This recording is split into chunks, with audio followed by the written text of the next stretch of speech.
င်းဖိတိုက်တော့သွားပေါ်ကျူရီလည်းပြောက်သွားပေါ်မှာအရှင်းအဲ့တပုတ်တန်အရှင်းရပြီးတော့ပေါ်နေတယ်ဒါကမြင်သာတဲ့ဥပမာကိုပြောတာဗျာဒီမြင်သာတဲ့ဥပမာကဟိုနောင်လာနောင်သားပေါ့ဒီနေ့ကိုရီးယားကပြီးသွားပြီပေါ့ဒီဘက်ကဒီမြပဲပေါ့ဒီဘူးတူတာနဲ့ပဲဒီလိုပဲနေပြီးဒီလိုပဲဆက်သွားပေါ့တို့ပြင်နောင်လာတဲ့မျိုးဆက်လို့ခေါ်ရပြအဲ့ဒီလူငယ်တွေပေါ့အဲ့လူငယ်တွေကိုအသိဉာဏ်ပေးတဲ့အခါကျရင်အခုအားရကြရှင်းပြတယ်ဒီတီးကြီးတွေများတာလေဘာမှမဟုတ်ဘူးဟုတ်တယ်ဘာမှမဟုတ်ပါဘူးကွာမင်းပြောတာလေဘာတန်ဖိုးမရှိပါဘူးအဲ့ဒီတန်ဖိုးမရှိဘူးဆိုရင်အရာကအချိန်ကျတော့ကိုယ့်အတွက်ကြီးမားတဲ့တန်ဖိုးရတယ်ဒါကိုအားရကြကအစားအတော့အနေအထိုင်နဲ့တွဲပြီးတော့အမြဲပြောပြီးတယ်ခုလည်းပြောပြပေးမယ်ဒီနေ့အားရကြပြောပြသွားတယ်အညိုဝိုင်တိုင်းနဲ့နီးလူတယောက်ကသွားတိုက်တယ်နီးအဲ့ဒီနီးနဲ့ပဲအလားတန်တူတယ်လူခန္ဓာကိုယ်မှာအစားအသောက်နဲ့အနေအထိုင်မျိုးမြတာကိုလုပ်တယ်။ကောင်းပြီမိတ်ဆွေဒီနေ့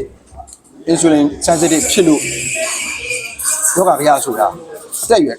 အကန့်အသတ်လို့ရှိရပါဗျာများသွားပြီတော့30အောက်ပေါ့။ကောင်းကောင်းမွန်မွန်နေနိုင်တယ်ဗျာ။နာရီယောဂတွေအနာမကပ်ဘူးဗျာ။သို့ပေမဲ့ဒီအကြောင်းအရာကိုမသိတော့ဟောခဏကြာတော့ resistant ဖြစ်တော့30ကျော်လောက်မှ insulin တွန်းကန်နဲ့ရင်ပါတယ်ဖြစ်တော့အဲ့တော့အနောက်ကနာရီယောဂတွေကတပြုံကြီးပဲကိုယ်စမှာလာကြိုက်ရောအဲ့ဒီအကြောင်းအရာတွေကိုအခြေခံတဲ့အခါမှာအစားအသောက်နဲ့အနေနဲ့ပုံမှာပဲဖြစ်နေတယ်ဆိုတာကိုဒီပြုတ်မိတဲ့သူအမတန်နေတယ်ဗျာဟောဘူးအဲ့ဒါတခြားလာတာဖြစ်နေမယ်အားကြီးတွေဝယ်တော့လိုက်မယ်ငါဟာဘလူတွေလှုပ်လိုက်မယ်ငါဖြစ်ဆွက်လေးနဲ့ငါဘလူကန်လိုက်များချတဲ့စီးလေးနဲ့ငါဘလူတီးလိုက်မယ်ဟာဒီလိုတွေတွေးတာဗျာကြောင်းရင်ဒီကိုဗျာအဲ့လိုတွေတွေးတာပေါ့ဒီကောင်းမြင်ရဆိုလေ insulin resistant ရသွားတယ်။ရသွားပြန်ကူးတယ်ဗျ။တချို့ကနားတယ်ဗျတိတယ်ဗျ။တိတဲ့ခါကျတော့သူကဘာလုပ်လဲဆိုတော့မဟုတ်ဘူးဒါဒီတိုင်းနေလို့မရဘူး။ sensitive ပြန်ကူးမှဖြစ်မယ်။ဒီစီးဝါးနဲ့ထင်းချုပ်တွေဒီလိုလုပ်တယ်ဆိုတာကလေဟုတ်တယ်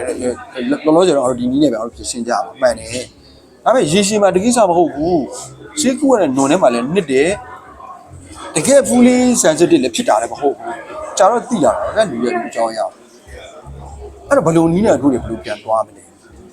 အဲ့ဆိုကြီးအဲ့ဒီမှာအစားအသောက်နဲ့အနေထိုင်သူနှစ်မျိုးလာတယ်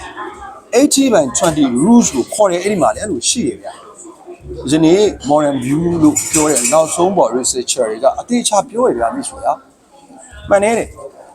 sensitive တန်းကိုပြန်ကူးကြမယ်ဆိုရင်အစားအသောက်နဲ့အနေထိုင်နှစ်ခုမဖြစ်မနေတွားရမယ်ဒါချိန်ကိုချိန်ရမယ် lifestyle modification လို့ပြောတယ်ရှေးကခဏတွဲတာပြီးရင်တော့ရှေးပြောင်းလို့စူးစမ်းကြရမယ်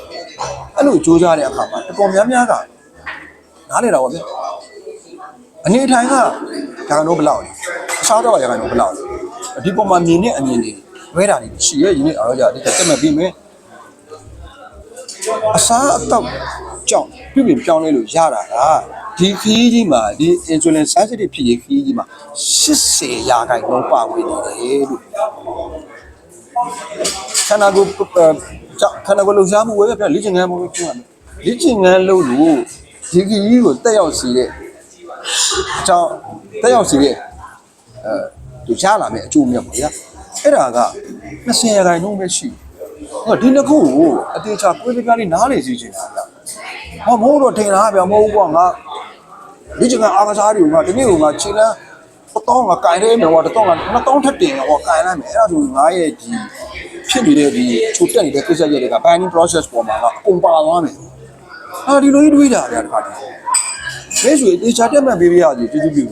။အဲ့ဒီဘက်အချမ်းက20%ပဲရတယ်ဗျ။ဒီဘက်အချမ်းက80%ရတယ်အစားတော့ပေါ်က